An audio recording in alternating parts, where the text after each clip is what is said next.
President Trump signed a new executive order reforming law enforcement that bans chokeholds unless an officer's life is at risk. And lawmakers on Capitol Hill are debating their own proposals. Here to talk about this is Travis County GOP Executive Director Brian Ruddell and political strategist Jamarr Brown. Jamarr, starting with you, what do you think of the president's action today? Is it enough?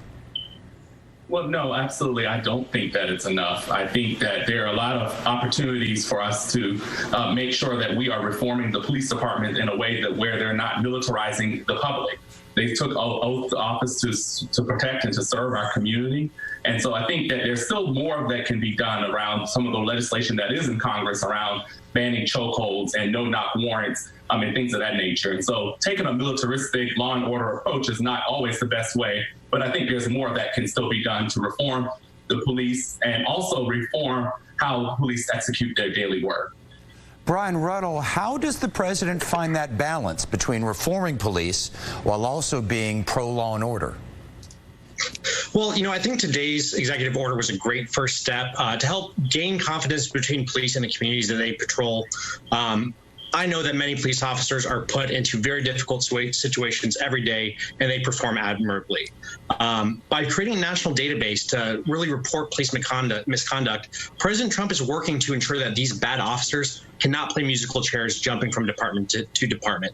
Not only is this executive order to work to help keep police accountable, it puts in language to stop chokeholds unless an officer's life is in grave peril, as well as providing federal incentives for police to deploy non-police experts to work on issues like mental health, homelessness, and addiction, and providing funding to departments seeking independent credentialing on use of force and de-escalation. These are great first steps. Obviously, a lot more needs to be done, but this is a positive first step, and I think we should view it as such. Okay, talking about what more needs to be done, Jamarr, I know you touched on this a little bit in your answer, but can you expand on what you would like to see lawmakers do next?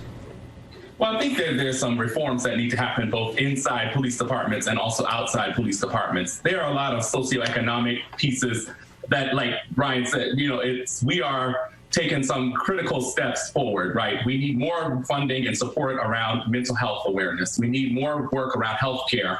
We need a lot more funding and work toward those particular issues, because a lot of the pieces that happen in society are the reasons why these situations escalate in the first place. When you look at the communities of people that are impacted by police brutality and police misconduct, I think that we have to really start looking at those socioeconomic programs. Do people have the support in their communities that they need? Because you can't build trust in a community when people feel like they're just being militarized, when people feel like the police officers are just there to assert their authority. And so if you want more community policing, you have to invest in more community and social programming to ensure that relationship is built. Brian Ruddell, will police reform become a campaign issue for President Trump or Vice President Biden?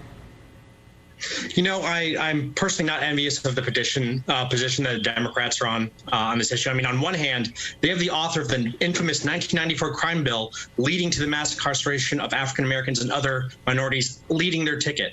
On the other hand, they have a radical left really pushing to destroy some police departments across the country with defunding efforts. And I think that the Democrats are on the wrong side of this issue on defunding police departments. A new ABC poll came out that showed that 64% of Americans oppose defunding the police. What I think we need to do right now, and I think what President Trump has really shown leadership on, is we can make changes with the police department. It's not about defunding, it's about increasing training, increasing the resources to help police officers de-escalate and know when to and how to use force when necessary. Fair enough. Jamarr, any final thoughts on this issue?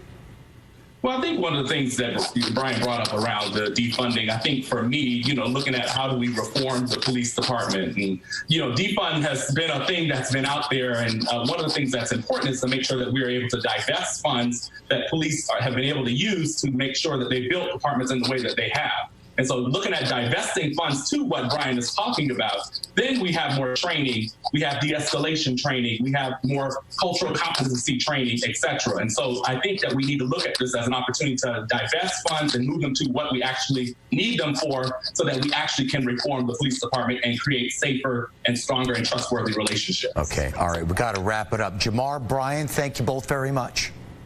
Thank you very much, Mike.